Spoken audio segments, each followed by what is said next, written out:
Mengira bangkai binatang, pekerja proyek malah temukan mayat perempuan dan bayi.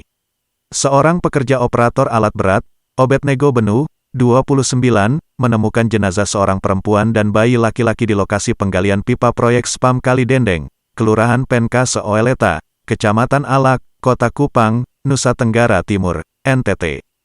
Mayat tanpa identitas itu ditemukan saat Obed dan rekannya Semi Leonard Toto, 21, sedang mengerjakan penggalian tanah untuk saluran pipa air, Sabtu, tanggal 30 Oktober tahun 2021. Saat itu, Semi mulanya menginformasikan pada Obed kalau ada bangkai binatang yang terbungkus plastik warna hitam, kantong sampah, dan mengeluarkan bau, serta banyak lalat terletak di bekas galian. Obed kemudian mengangkat bungkusan plastik itu menggunakan alat berat dan memindahkannya. Kemudian, Obed pun berusaha membuka bungkusan plastik tersebut. Ia langsung menghentikan pekerjaan dan menghubungi penanggung jawab proyek bernama Ferry. Temuan itu kemudian dilaporkan ke Polsek Alak, Sabtu. Usai dilaporkan, aparat kepolisian pun datang lalu memasang garis polisi di sekitar lokasi kejadian. Dari hasil pemeriksaan sementara terhadap mayat yang terbungkus itu, diketahui berjenis kelamin perempuan dewasa.